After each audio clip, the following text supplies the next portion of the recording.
Welcome to today's video. Let's talk about why you should never sign a lease purchase agreement to buy a truck. Or at the very least, you shouldn't do that unless you are absolutely certain what you're getting yourself into. Let me explain a few things about lease purchase programs and why they're so prevalent and why so many big motor carriers want to offer that to you. They know that most people that are getting into trucking and that are certainly interested in becoming owner-operators are making emotional, not business decisions. They're making emotional, not rational decisions. Yeah, owner-operator sounds cool, man. Everybody wants that title. And I did too for a long time before I had it. And, I've thought about that since the first time I thought about starting the process toward getting my CDL.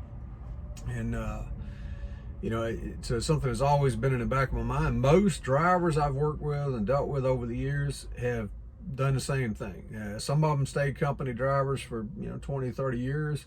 Some of them stayed company drivers their entire career and retired, but that was still always on their mind. They considered it multiple times. And I've met lots of other drivers who, it became kind of a driving thing that they had to become an owner operator. They wanted to do that, but they wanted it without putting in the time or the work to learn the business part of it. And as a result, unfortunately, a lot of those folks fell victim to various lease purchase owner operator programs that are put on by motor carriers in an attempt to fill empty seats, which is what it's all about. A motor carrier needs you as a driver to get behind the wheel and drive their truck, regardless whether you think it's your truck or not, but they need you to drive the truck that's under their control to deliver the freight that they're able to book so that they can generate the revenue, which makes the profit. Now, part of that, it's not a bad thing. It's good to move loads and it's good to generate profit for the company and for the drivers, but where it becomes a bad thing is the companies that are just flat out dishonest in most cases about these programs. They're not in the best interest of the driver in 99% of the cases. There is a very, very, very few, and I'm talking out of all the motor carriers, which is hundreds of thousands of motor carriers that are active in this country right now. You could probably count the good programs out of all the active motor carriers on one hand. There's probably less than that number that are actually worth messing with, that are actually fair to the driver. And when I say fair, it means it gives you a fair shot. It doesn't mean it's going to be a guaranteed or a done deal. And all lease purchase programs take a crap load of work to make that program work. And some of them are set up, in my opinion, and everything I'm telling you is my opinion. You can go investigate this stuff for yourself, form your own opinions. And that's really all I want you to do is don't take my word for it, but sure as hell don't take the word of a motor carrier that's trying to recruit you into their lease purchase program without doing your own due diligence and doing your homework. And if you don't do that, when it turns around and bites you in your ass, and it will, remember this video, remember I told you not to do that. So I'm trying to do you a favor here. And, like I said, do your homework before you wind up wasting months of your life and losing a bunch of money and working your butt off chasing something that you can't catch, or chasing something so long that by the time you do catch it, you could have had that same thing years earlier with a lot less stress and a lot less frustration had you done it a different route. And the different route in most cases is going to be learn the business of trucking. And I say this all the time, and I sound like a preacher sometimes. My wife said I should have been a preacher. I told her I am. I'm just preaching my own sermon on trucking and business.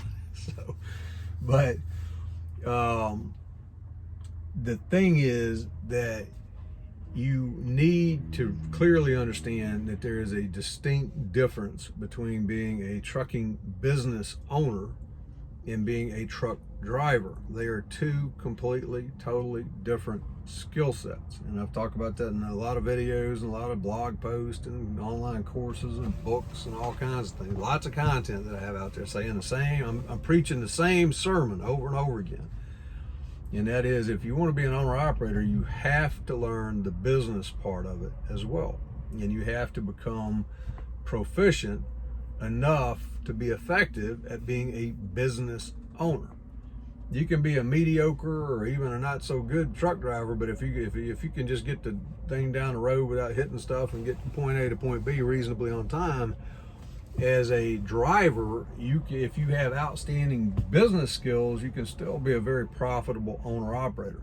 Likewise, as I preach all the time too, you can be the best truck driver on the planet and suck rocks at trying to be an owner operator because you don't have the skills, or that person doesn't have the skills and know how to run a business. So get that point loud and clear. You have to have both skill sets if you want to be a successful owner operator.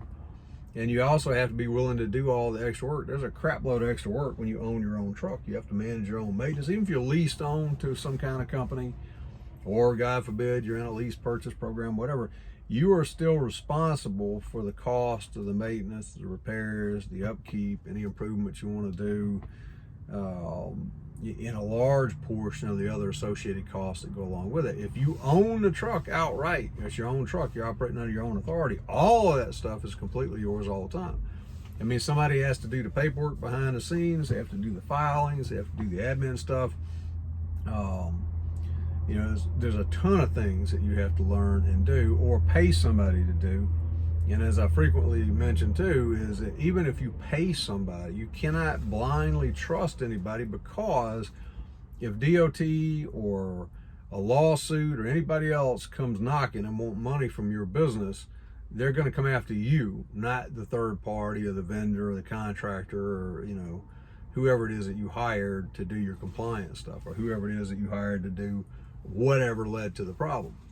And there's lots of compliance things that can get you in a ton of trouble, and it can cost you an awful lot of money in fines if they're not done correctly. Now, if you know how to do them, it's not really that complex once you learn it, but it's like anything else. You don't know what you don't know. And it's not something that works on common sense. A lot of people make that mistake. They try to get into risk management and DOT compliance and things like that and try to apply common sense. That's a bad idea. That's not going to end well for you or your company or whoever you're trying to do that for. The regulations are what they are, and you either know them and have management controls systems in place and you're in compliance with them, or you're not. And if you're not, like I said, they can fine you tens of thousands of dollars. They can take away your authority, which basically means you're out of business. Technically doesn't destroy your LLC, so technically you still have a business, but what good is a trucking company that can't haul freight?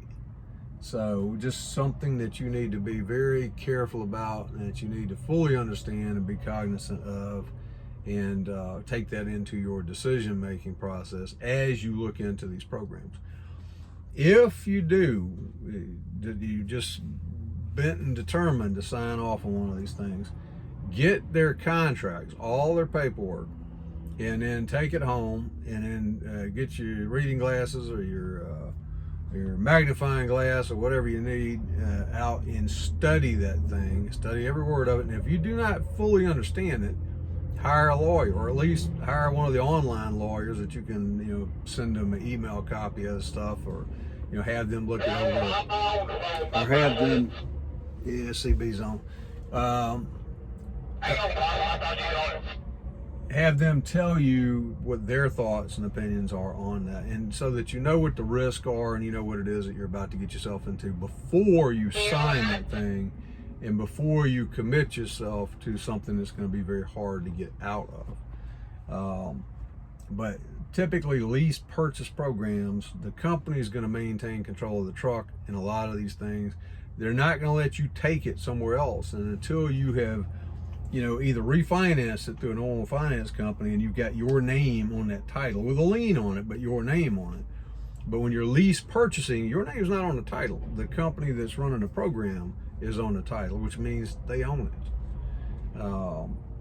And a lot of people don't understand that. Like I said, you essentially are leasing it more or less with an option, or leasing it to some predetermined date and time when you've paid X number of dollars and met X number of conditions. Then at that point in time, they'll either, give you an option to buy it for a lump sum, or if you've paid the whole, inflated price off, and they'll transfer the title to you, or they will offer you some kind of program to where at that point in time, you can get more conventional financing. Maybe they help you with that kind of thing. But until your name is on the title, you don't own squat. That's another thing you need to understand too. And there's lots of people around call themselves owner operator. I got no problem with it. Call yourself whatever you want. You know, anybody can call themselves whatever they like. But the reality of it is, if your name is not on the title, you don't own that truck. You know, you're an independent contractor basically, but even that is a false term because you're not independent. You're independent as far as the expenses they're going to dump on you.